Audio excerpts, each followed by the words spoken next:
नमस्कार, मी प्रतिभा. माझ्या किचनमध्ये तुम्हा सगळ्यांचं खूप खूप स्वागत आहे. तुम्ही कसे आहात आशा करते की मस्तच असाल.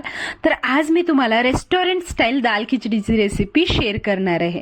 तर सगळ्यात अगोदर इथे अर्धा तासासाठी मी 1 वाटी डाळ आणि 1 वाटी तांदूळ म्हणजे मुगाची डाळ, फक्त 2च साहित्यापासून आपण बनवणार आहोत. जी वाटी व्हिडिओमध्ये दाखवते ना त्या वाटीने मी 1 वाटी घेतले हो. तुम्ही अर्धी वाटी घेणार असाल तर ते सुद्धा मी पाणी तुम्हाला सांगते. आता सगळ्यात अगोदर काय करायचं आहे, कुकरमध्ये भिजून घेतलेली 1 वाटी तांदूळ आणि डाळ होते ना ते घालायचं आहे आपल्याला. त्यानंतर आपल्याला अगोदर ना 5 वाट्या पाणी घालू.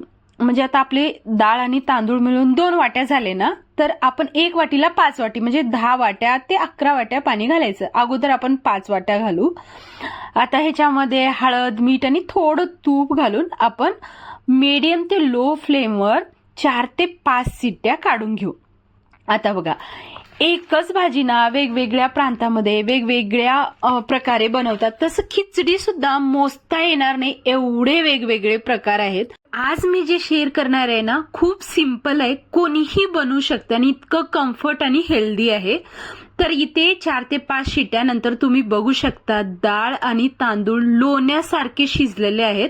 आता आपण खिचडीची तयारी करू म्हणजे फोडणी देऊ. त्याच कुकरमध्ये मी घेतलेला आहे, म्हणजे खिचडी बाजूला काढून ठेवली आणि कुकर धुवून त्याच्यामध्ये 1 चमचा तूप आणि 1 चमचा तेल घातलेलं आहे. जिरे घातल्यानंतर माझा व्हिडिओ ना इथे ऑटोमॅटिक बंद झालेला होता. काही नाही, ह्याच्यामध्ये लसूण, अद्रक आणि हिरव्या मिरच्या घातलेला आहे.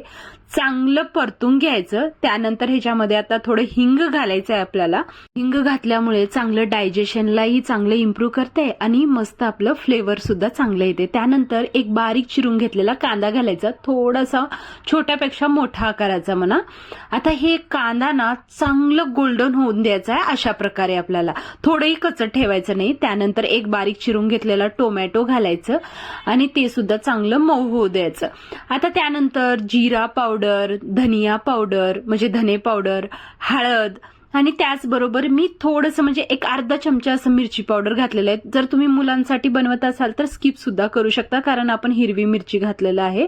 आता शिजून घेतलेली खिचडी घालायचं. बघा, जर तुम्ही फक्त अर्ध्या वाटीचं बनवणार असाल तर 5 वाटी पाणी घातलं तर इनफ होते. जर कुकर मोठं असलं तर बरं होईल, जर छोटं असलं तर मग ते पूर्ण आळणना वर येते. त्यामुळे ना आपल्याला थोडं पाणी घालायचं. आता हे पाणी जे मी घातलेलं आहे ना 5 वाट्या परत आपले जे उरलेले, पण मी हे पाणी गरम करून घातलेलं आहे. थंड अजिबात घालायचं नाही, गरमनच खूप छान टेस्ट येते, कन्सिस्टन्सी सुद्धा चांगली होते. मीठ ऍडजस्ट करायचं, अगोदर सुद्धा आपण घातलेलं होतं, आता मीठ ऍडजस्ट करायचं. वरून बारीक चिरलेली कोथिंबीर घालायचं. आणि असं सुद्धा तुम्ही खिचडी खाऊ शकता बरं का, पण मी रेस्टॉरंट स्टाईल म्हटलेलं आहे त्यामुळे आता आपण एक तडका देऊया. इतकं भारी लागतं ह्याच्यानं. आता पॅन मध्ये तूप गरम करायचं, लाल सुक्या मिरच्या घालायचं आणि भरपूर सारं बारीक चिरून घेतलेलं लसूण घालायचं. असं लसूण ना लाल मस्त असं क्रिस्पी होऊ द्यायचं. त्यानंतर परत थोडं तडका आहे म्हणून थोडंसं हिंग घालायचं आहे.